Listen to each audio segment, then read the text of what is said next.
आज बंदी छूटकर घर आ रहा है। करुणा ने एक दिन पहले ही घर लीप पोत रखा था। इन 3 वर्षों में उसने कठिन तपस्या करके जो 10-5 रुपए जमा कर रखे थे, वह सब पति के सत्कार और स्वागत की तैयारियों में खर्च कर दिए। पति के लिए धोतियों का नया जोड़ा लाई थी, नए कुर्ते बनवाए थे, बच्चे के लिए नए कोट और टोपी की आयोजना की थी। बार बार बच्चे को गले लगाती और प्रसन्न होती। अगर इस बच्चे ने सूर्य की भांति उदय होकर उसके अंधेरे जीवन को प्रदीप्त न कर दिया होता, तो कदाचित ठोकरों ने उसके जीवन का अंत कर दिया होता।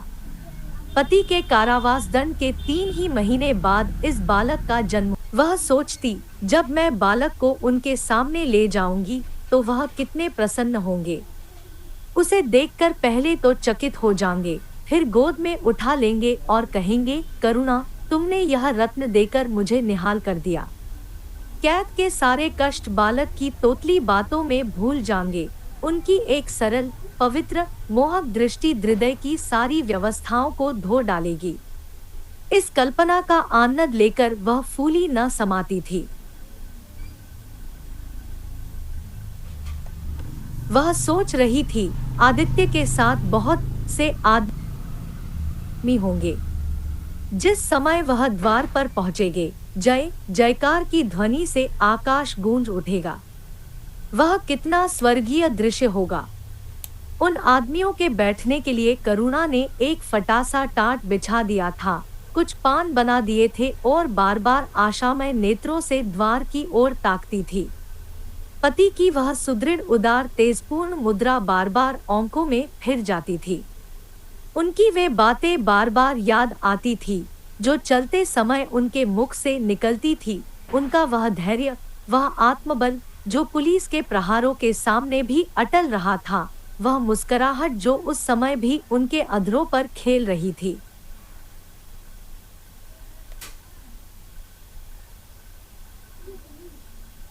वह अभिमान जो उस समय भी उनके मुख से टपक रहा था, क्या करुणा के हृदय से कभी विस्मृत हो सकता था।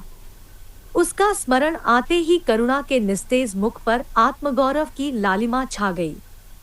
यही वह अवलंब था जिसने इन 3 वर्षों की घोर यातनाओं में भी उसके हृदय को आश्वासन दिया था। कितनी ही रातें फाकों से गुजरी, बहुधा घर में दीपक जलने की नौबत भी न आती थी, पर दीनता के आंसू कभी उसकी आंखों से न गिरे। आज उन सारी विपत्तियों का अंत हो जाएगा। पति के प्रगाढ़ आलिंगन में वह सब कुछ हंसकर झेल लेगी। वह अनंत निधि पाकर फिर उसे कोई अभिलाषा न रहेगी। गगनपथ का चिरगामी लपका हुआ विश्राम की ओर चला जाता था, जहां संध्या ने सुनहरा फर्श सजाया था और उज्ज्वल पुष्पों की सेज बिछा रखी थी। उसी समय करुणा को एक आदमी लाठी टेकता आता दिखाई दिया, मानो किसी जीर्ण मनुष्य की वेदना ध्वनि हो। पग-पग पर रुककर खौंसने लगता थी। उसका सिर झुका हुआ था, करुणा उसका चेहरा न देख सकती थी, लेकिन चालढाल से कोई बूढ़ा आदमी था। पर एक क्षण में जब वह समीप आ गया, तो करुणा पहचान गई। वह उसका प्यारा पति ही था, किंतु शोक। उसकी सूरत कितनी बदल गई थी। वह जवानी, वह तेज, वह चपलता, वह सुखधन, सब प्रस्थान कर चुका था। केवल हड्डियों का एक ढांचा रह गया था। न कोई संगी, न साथी, न यार, न दोस्त। करुणा उसे पहचानते ही बाहर निकल आई, पर आलिंगन की कामना हृदय में दबाकर रह गई। सारे मंसूबे धूल में मिल गए। सारा मनोल्लास आंसुओं के प्रवाह में बह गया, विलीन हो गया। आदित्य ने घर में कदम रखते ही मुस्कुराकर करुणा को देखा, पर उस मुस्कान में वेदना का एक संसार भरा हुआ था। करुणा ऐसी शिथिल हो गई, मानो हृदय का स्पंदन रुक गया हो। वह फटी हुई आंखों से स्वामी की ओर टकट की बौंधे खड़ी थी, मानो उसे अपनी आंखों पर अब भी विश्वास न आता हो। स्वागत या दुख का एक शब्द भी उसके न निकला।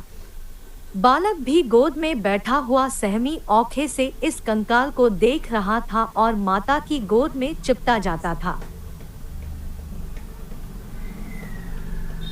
आखिर उसने कातर स्वर में कहा, यह तुम्हारी क्या दशा है? बिल्कुल पहचाने नहीं जाते।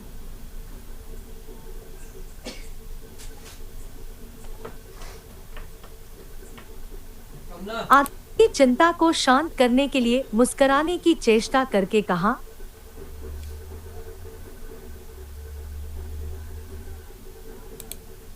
कुछ नहीं, जरा दुबला हो गया हूँ। हाथों का भोजन पाकर फिर स्वस्थ हो जाऊंगा। करुणा, छी, सूख कर कांटा हो गए। क्या वह तुम कहते थे राजनीतिक आदमियों के साथ बड़ा अच्छा व्यवहार किया जाता है, और वह तुम्हारे साथी क्या हो गए जो तुम्हें आठों पहर घेरे रहते थे और तुम्हारे पसीने की जगह खून बहाने को तैयार रहते थे? आदित्य की त्योरियों पर बल पड़ गए। बोले, यह बड़ा ही कटु अनुभव है करुणा। मुझे न मालूम था कि मेरे कैद होते ही लोग मेरी ओर से यो आंखें फेर लेंगे, कोई बात भी न पूछेगा। राष्ट्र के नाम पर मिटने वालों का यही पुरस्कार है, यह मुझे न मालूम था।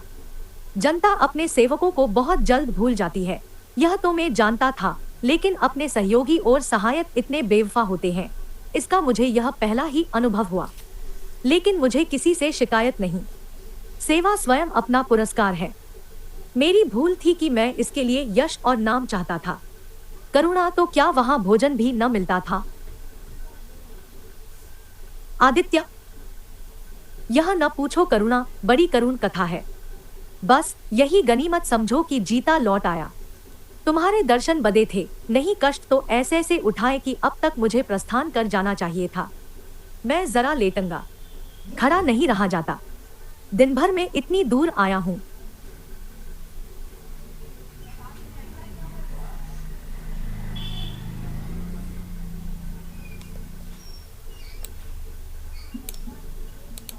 चलकर कुछ खा लो तो आराम से लेटो। बालक को गोद में उठाकर, बाबूजी हैं बेटा, तुम्हारे बाबूजी। इनकी गोद में जाओ, तुम्हें प्यार करेंगे। आदित्य ने औंसूबरी आंखों से बालक को देखा और उनका एक एक रोम उनका तिरस्कार करने लगा।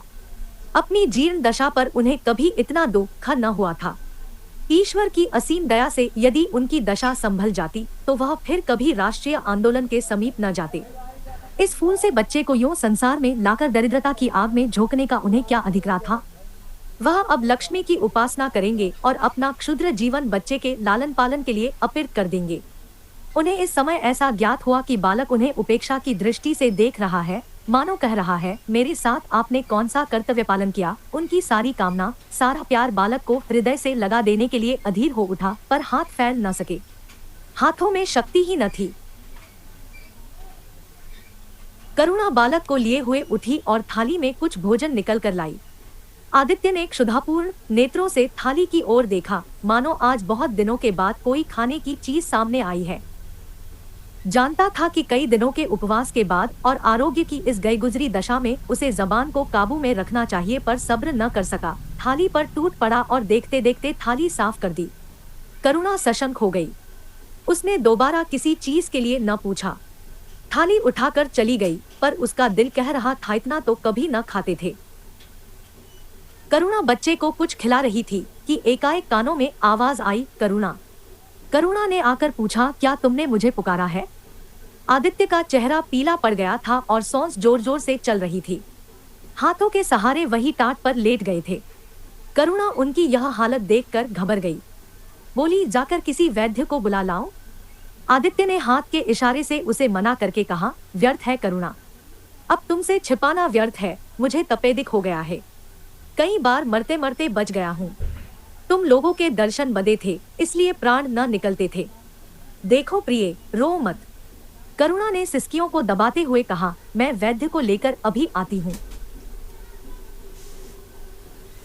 आदित्य ने फिर सिर हिलाया, नहीं करुणा, केवल मेरे पास बैठी रहो। अब किसी से कोई आशा नहीं है। डॉक्टरों ने जवाब दे दिया है।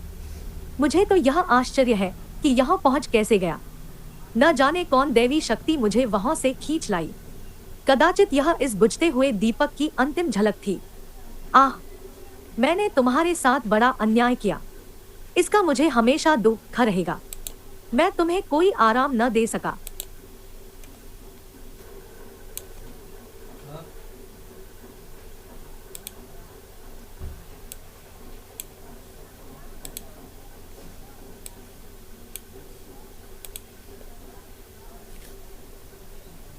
सका तुम्हारे लिए कुछ न कर सका।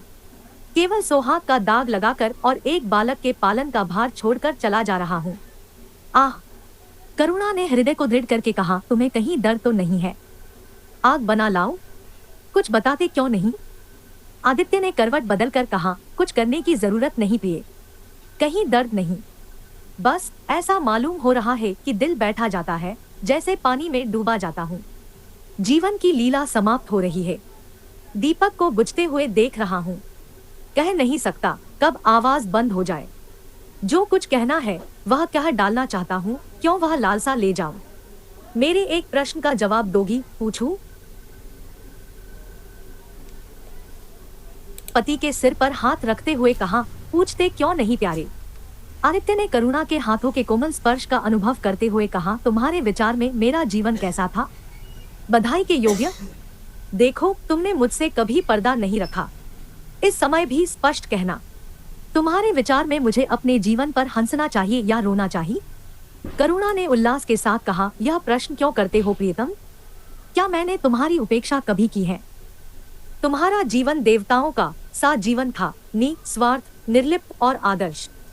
विघ्न बाधाओं से तंग आकर मैंने तुम्हें कितनी ही बार संसार की ओर खींचने की चेष्टा की है, पर उस समय भी मैं मन में जानती थी कि मैं तुम्हें ऊंचे आसन से गिरा रही हूँ।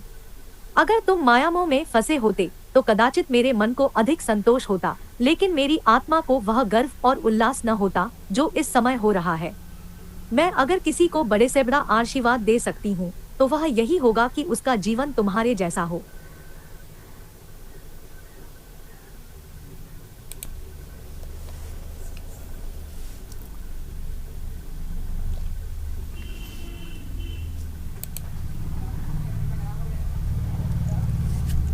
उसका आनंद, उसकी अभिलाषा, उसका संसार, उसका स्वर्ग सब प्रकाश पर न्यौछावर है, पर यह मजाल नहीं कि प्रकाश कोई शरारत करे और करुणा आंखें बंद कर ले। नहीं, वह उसके चरित्र की बड़ी कठोरता से देखभाल करती है। वह प्रकाश की मौ नहीं, मौम बाप दोनों है। उसके पुत्र स्नेह में माता की ममता के साथ पिता की कठोरता भी मिली हुई है। पति के अंतिम शब्द अभी तक उसके कानों में गूंज रहे हैं। वह आत्मोल्लास जो उनके चेहरे पर झलकने लगा था, वह गर्वमय लाली जो उनकी आंखों में छा गई थी, अभी तक उसकी आंखों में फिर रही है। निरंतर पतिचिंतन ने आदित्य को उसकी आंखों में प्रत्यक्ष कर दिया है।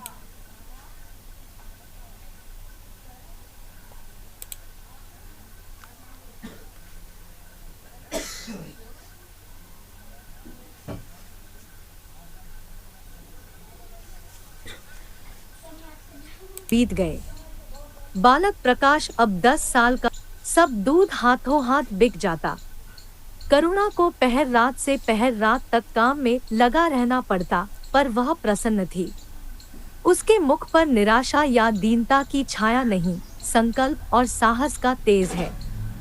उसके एक एक अंग से आत्मगौरव की ज्योति सी निकल रही है। आंखों में एक दिव्य प्रकाश है, गंभीर, अथाह और असीम। सारी वेदना, वैधव्य का शोक और विधि का निर्मम प्रहार, सब उस प्रकाश की गहराई में विलीन हो गया है। प्रकाश पर वह जान देती है। उसका आनंद, उसकी अभिलाषा, उसका संसार, उसका स्वर्ग सब प्रकाश पर न्यौछावर है, पर यह मजाक के कानों में गूंज रहे हैं। वह आत्मोल्लास जो उनके चेहरे पर झलकने लगा था, वह गर्वमय लाली जो उनकी आंखों में छा गई थी, अभी तक उसकी आंखों में फिर रही है। निरंतर पतिचिंतन ने आदित्य को उसकी आंखों में प्रत्यक्ष कर दिया है। वह सदैव उनकी उपस्थिति का अनुभव किया करती है। उसे ऐसा जान पड़ता है कि आदित्य की आत्मा सदैव उसकी रक्षा करती रहती है। उसकी यही हार्दिक अभिलाषा है कि प्रकाश जवान होकर पिता का पथगामी हो। सन गई थी। एक भिखारिन द्वार पर आकर भीख मांगने लगी। करुणा उस समय गौओं को पानी दे रही थी। प्रकाश बाहर खेल रहा था। बालक ही तो ठहरा। शरारत सूझी। घर में गया और कटोरे में थोड़ा सा भूसा लेकर बाहर निकला। भिखारिन ने अपनी झोली फैला दी। प्रकाश ने भूसा उसकी झोली में डाल दिया और जोर जोर से तालियों बजाता हुआ भागा। भिखारिन ने अग्निमय नेत्रों से देखकर कहा, वाह रे लाडले, मुझसे हंसी करने चला है। यही मॉम बाप ने सिखाया है। तब तो खूब कुल का नाम जगाओगे। करुणा उसकी बोली सुनकर बाहर निकल आई और पूछा, क्या है माता, किसे कह रही हो? भिखारी ने प्रकाश की तरफ इशारा करके कहा, वह तुम्हारा लड़का है ना? देखो, कटोरे में भूसा भरकर मेरी झोली में डाल गया है। चुटकी भर आटा था, वह भी मिट्टी में मिल गया। कोई इस तरह दुखियों को सताता है? सबके दिन एक से नहीं रहते। आदमी को घमंड न करना चाहिए। करुणा ने कठोर स्वर में पुकारा, प्रकाश। प्रकाश लज्जित न हुआ। अभिमान से सिर उठाए हुए आया और बोला, वह हमारे घर भी क्यों मांगने आई है? कुछ काम क्यों नहीं करती? करुणा ने उसे समझाने की चेष्टा करके कहा, शर्म नहीं आती, उल्टे और औंख दिखाते हो। प्रकाश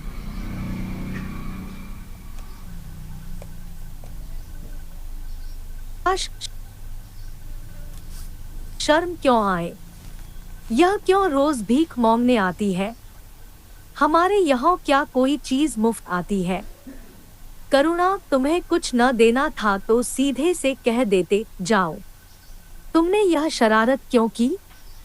प्रकाश, उनकी आदत कैसे छूटी? करुणा ने बिगड़कर कहा, तुम अब पिटोगे मेरे हाथों। प्रकाश, पिटूंगा क्यों? आप जबरदस्ती पीटेंगी? दूसरे मुल्कों में अगर कोई भीख मांगे तो कैद कर लिया जाए। यह नहीं कि उल्टे भिखमंगों को और शह दी जाए। करुणा जो अपंग है वह कैसे काम करे? प्रकाश तो जाकर डूब मरे, जिंदा क्यों रहती है? करुणा निरुत्तर हो गई। बुढ़िया को तो उसने आटा दाल देकर विदा किया, किंतु प्रकाश का कुतर्क उसके हृदय में फोड़े के समान तीसता रहा। उसने यह धृष्टता, यह अभिनय कहाँ सीखी?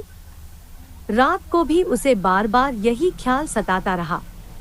आधी रात के समीप एकाएक प्रकाश की नींद टूटी। लालटेन जल रही है और करुणा बैठी रो रही है। उठ बैठा और बोला, अम्मा, अभी तुम सोई नहीं?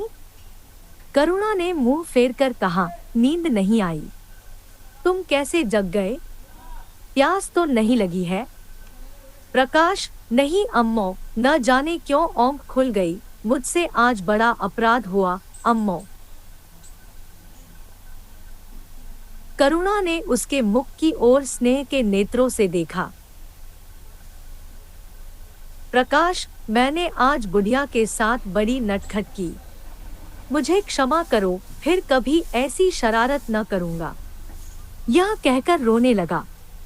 करुणा ने स्नेहाद्र होकर उसे गले लगा लिया और उसके कपोलों का चुंबन करके बोली, बेटा, मुझे खुश करने के लिए यह कह रहे हो या तुम्हारे मन में सचमुच पछतावा हो रहा है? प्रकाश ने सिसकते हुए कहा, नहीं अम्मो, मुझे दिल से अफसोस हो रहा है। अब की वह बुढ़िया आएगी तो मैं उसे बहुत से पैसे दूंगा। करुणा का हृदय मतवाला हो गया। ऐसा जान पड़ा आदित्य सामने खड़े बच्चे को आशीर्वाद दे रहे हैं और कह रहे हैं। साथ उसके चरित्र का अंग प्रत्यक्ष होता जाता था।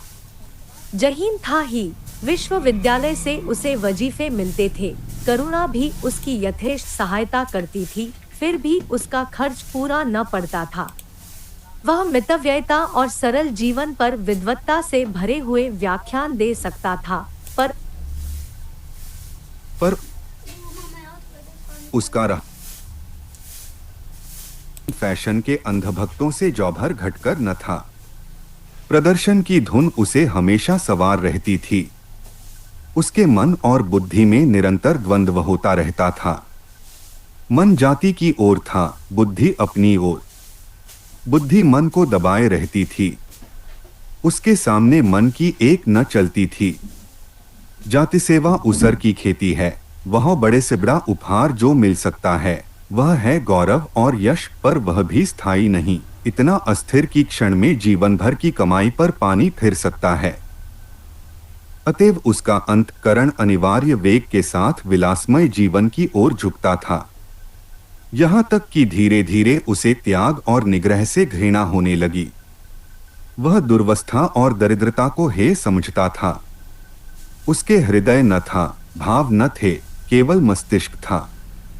मस्तिष्क में दर्द कहो, वह तो तर्क हैं, मंसूबे हैं। सिंध में बाढ़ आई, हजारों आदमी तबाह हो गए।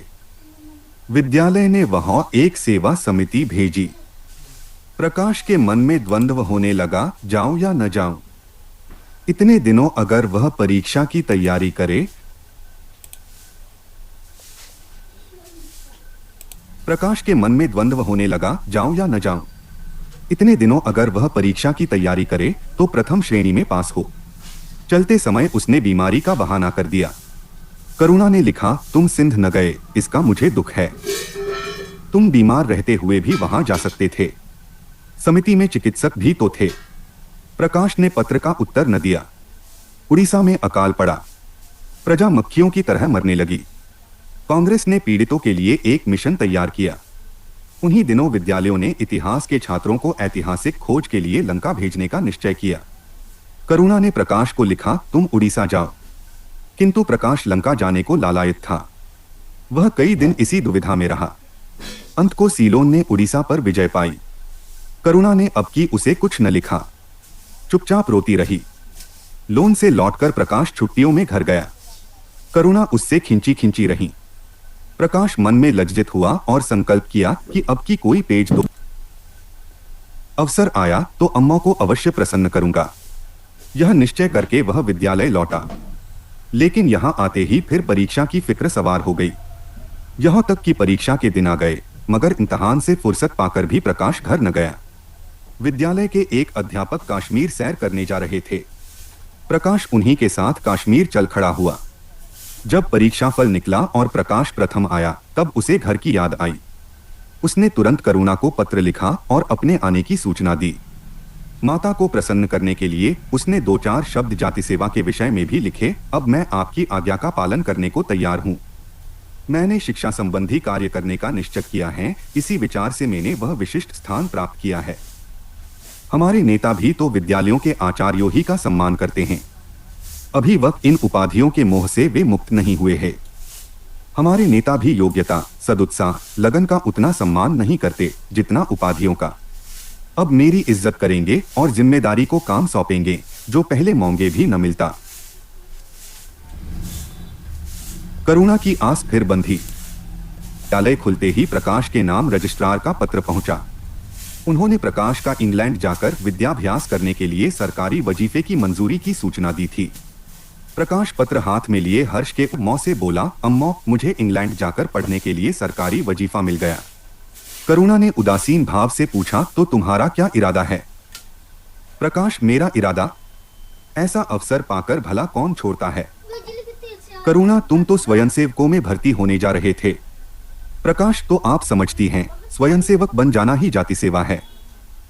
मैं इंग्लैंड से आकर भी तो सेवा कार्य कर सकता हूँ। और अम्मा, सच पूछो तो एक मजिस्ट्रेट अपने देश का जितना उपकार कर सकता है उतना 1000 स्वयंसेवक मिलकर भी नहीं कर सकते। मैं तो सिविल सर्विस की परीक्षा में बैठूंगा और मुझे विश्वास है कि सफल हो जाऊंगा।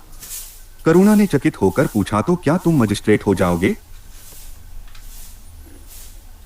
प्रकाश, सेवाभाव रखने वाला एक मैजिस्ट्रेट कांग्रेस के 1000 सभापतियों से ज्यादा उपकार कर सकता है।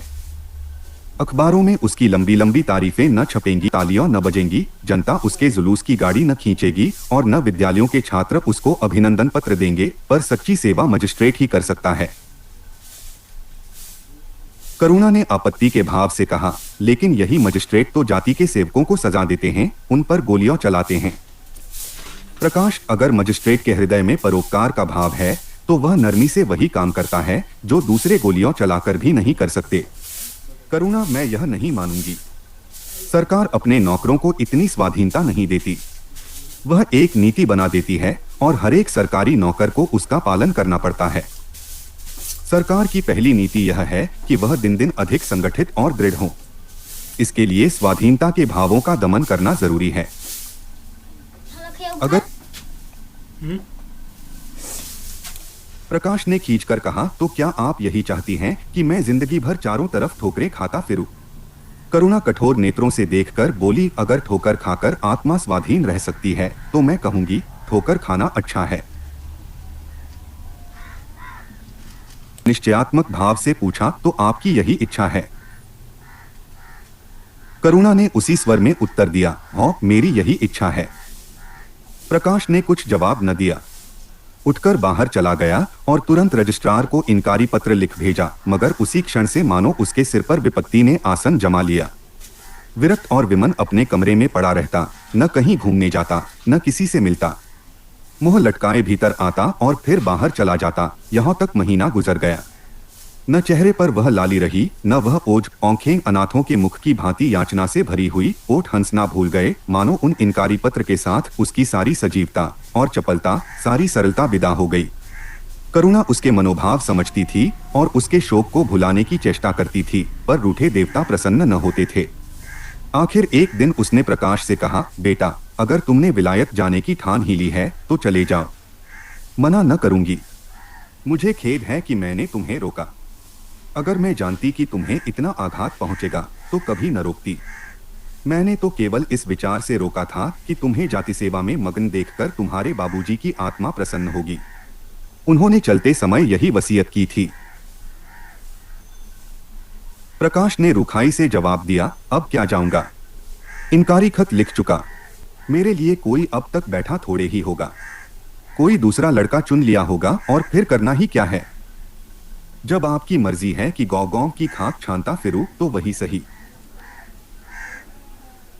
करुणा का गर्व चूर चूर हो गया। इस अनुमति से उसने बाधा का काम लेना चाहा था, पर सफल न हुई। बोली, अभी कोई न चुना गया होगा। लिख दो, मैं जाने को तैयार हूं। प्रकाश ने झुंझलाकर कहा, अब कुछ नहीं हो सकता। लोग हंसी उड़ाएंगे। मैंने तय कर लिया है कि जीवन को आपकी इच्छा के अनुकूल बनाऊंगा। करुणा, तुमने अगर शुद्ध मन से यह इरादा किया होता तो यूं न रहते। तुम मुझसे सत्याग्रह कर रहे हो। अगर मन को दबाकर, मुझे अपनी राह का कांटा समझकर तुमने मेरी इच्छा पूरी भी की तो क्या? मैं तो जब जानती कि तुम्हारे मन में आप ही आप सेवा का भाव उत्पन्न होता। तुम आप ही रजिस्ट्रार साहब को पत्र लिख दो। प्रकाश, अब मैं नहीं लिख सकता। तो इसी शोक में तने बैठे रहोगे। लाचारी है। करुणा ने और कुछ न कहा। जरा देर में प्रकाश ने देखा कि वह कहीं जा रही है, मगर वह कुछ बोला नहीं। करुणा के लिए बाहर आना जाना कोई असाधारण बात न थी, लेकिन जब संध्या हो गई और करुणा न आई तो प्रकाश को चिंता होने लगी। अम्मा कहाँ गई? यह प्रश्न बार बार उसके मन में उठने लगा। प्रकाश सारी रात द्वार पर बैठा रहा। भौंती भौंती की शंका मन में उठने लगी। उसकी आंखें कितनी लाल थी। यह बातें प्रकाश को उस समय क्यों न नजर आई? वह क्यों स्वार्थ में अंधा हो गया था? हाँ, अब प्रकाश को याद आया, माता ने साफ सुथरे कपड़े पहने थे। उनके हाथ में छतरी भी थी। तो क्या वह कहीं बहुत दूर गई हैं? किससे पूछे? अनिष्ट के भय से प्रकाश रोने लगा। श्रावण की अंधेरी भयानक रात थी। आकाश में श्याम मेघमाला भीषण स्वप्न की भौती छाई हुई थी। प्रकाश रहकर आकाश की ओर देखता था, मानो करुणा उन्हीं मेघमालाओं में छिपी बैठी है। उसने किसी ने द्वार खटखटाया। प्रकाश ने दौड़कर खोल तो देखा करुणा खड़ी है। उसका मुखमंडल इतना खोया हुआ, इतना करुण था, जैसे आज ही उसका सोहाग उठ गया है, जैसे संसार में अब उसके लिए कुछ नहीं रहा, जैसे वह नदी के किनारे खड़ी अपनी लदी हुई नाव को डूबते देख रही है और कुछ कर नहीं सकती। प्रकाश ने अधीर होकर पूछा, अम्मा कहाँ चली गई थी? बहुत देर लगाई। करुणा ने भूमि की ओर ताकते हुए जवाब दिया, एक काम से गई थी, देर हो गई। यह कहते हुए उसने प्रकाश के सामने एक बंद लिफाफा फेंक दिया। प्रकाश ने उत्सुक होकर लिफाफा उठा लिया। ऊपर ही विद्यालय की मुहर थी। तुरंत ही लिफाफा खोलकर पढ़ा। हल्की सी लालिमा चेहरे पर दौड़ गई। पूछा, यह तुम्हें कहाँ मिल गया अम्मा? करुणा, तुम्हारे रजिस्ट्रार के पास से। और क्या करती? कल तो गाड़ी का समय न था, मोटर ले ली थी।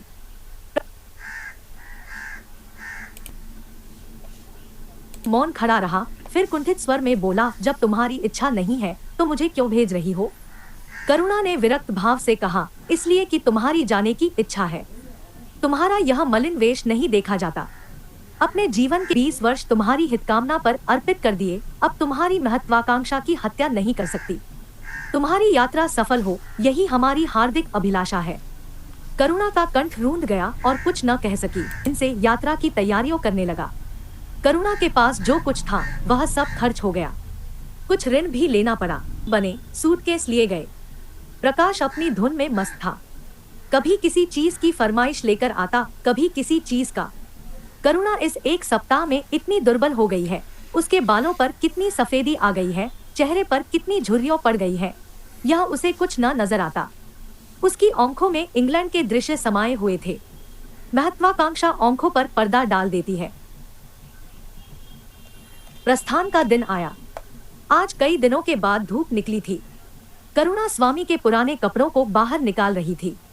उनकी गाढ़े की चादरें, खद्दर के कुर्ते, पाजामे और लिहाफ अभी तक संदूक में संचित थे। प्रतिवर्ष वे धूप में सुखाए जाते और झाड़ पोंछ कर रख दिए जाते थे। करुणा ने आज फिर उन कपड़ों को निकाला, मगर सुखाकर रखने के लिए नहीं, गरीबों में बांट देने के लिए। वह आज पति से नाराज है। वह लुटिया, डोर और घड़ी जो आदित्य की चिरसंगिनी थी और जिनकी 20 वर्ष से करुणा ने उपासना की थी, आज निकालकर आंगन में फेंक दी गई। वह झोली जो बरसों आदित्य के कंधों पर आरूढ़ रह चुकी थी, आप कूड़े में डाल दी गई। वह चित्र जिसके सामने 20 वर्ष से करुणा सिर झुकाती थी, आज वही निर्दयता से भूमि पर डाल दिया गया। पति का कोई स्मृति चिन्ह वह अब अपने घर में नहीं रखना चाहती। उसका अंतःकरण शोक और निराशा से विदीर्ण हो गया है और पति के सिवा वह किस पर क्रोध उतारे? कौन उसका अपना है? वह किससे अपनी व्यथा कहे? किसे अपनी छाती चीर कर दिखाए? वह होते तो क्या आप प्रकाश दास्ता की जंजीर फूला न समाता? उसे कौन समझाए कि आदित्य भी इस अवसर पर पछताने के सिवा और कुछ न कर सकते। मित्रों ने आज उसे विदाई का भोज दिया था। वहां से वह संध्या समय कई मित्रों के साथ मोटर पर लौटा। सफर का सामान मोटर पर रख दिया गया। तब वह अंदर आकर मौं से बोला, अम्मा, जाता हूँ। बम्बई पहुंचकर पत्र लिखूंगा। तुम्हें मेरी कसम, रोना मत और मेरे खतों का जवाब बराबर देना। जैसे किसी लाश को बाहर निकालते समय संबंधियों का धैर्य छूट जाता है, रुके हुए आंसू निकल पड़ते हैं और शोक की तरंगे उठने लगती हैं, वही दशा करुणा की हुई। कलेजे में एक हाहाकार हुआ जिसने उसकी दुर्बल आत्मा के एक एक अणु को कंपा दिया। मालूम हुआ पौफ पानी में फिसल गया है और वह लहरों में बही जा रही है। उसके मुख से शोक या आशीर्वाद का एक शब्द भी न निकला। प्रकाश ने उसके चरण छुए, अश्रुजल से माता के चरणों को पखारा, फिर बाहर चला। करुणा पाषाण मूर्ति की भौती खड़ी थी। सहसा ग्वाले ने आकर कहा, बहू जी, भैया चले गए, बहुत रोते थे। तब करुणा की समाधि टूटी। देखा सामने कोई नहीं है। घर में मृत्यु का सा सन्नाटा छाया हुआ है और मानो हृदय की गति बंद। करुणा की दृष्टि ऊपर उठ गई। उसने देखा कि आदित्य अपनी गोद में प्रकाश की निर्जीव देह लिए खड़े हो रहे हैं। करुणा पछाड़ खाकर गिर पड़ी हुआ है। करुणा ने ध्यान से देखा, प्रकाश था। एक क्षण में एक कैदी उसके सामने लाया गया। उसके हाथ पांव में जंजीर थी, कमर झुकी हुई। यह आदित्य थे। करुणा की आंखें खुल गई, आंसू बहने लगे। उसने पत्र के टुकड़ों को फिर समेट लिया और उसे जलाकर राख कर डाला। राख की एक चुटकी के सिवा वहाँ कुछ न रहा जो उसके हृदय में विदीर्ण किए डालती थी। इसी एक चुटकी राख में उसका गुड़ियों वाला बचपन, उसका संतप्त यौवन और उसका तृष्णामय वैधव्य सब समा गया। रात काल लोगों ने देखा, पक्षी पिंजरे में उड़ चुका था। आदित्य का चित्र अब भी उसके शून्य हृदय से चिपटा हुआ था। भग्न हृदय पति की स्नेह स्मृति में विश्राम कर रहा था और प्रकाश का जहाज यूरोप चला जा रहा था।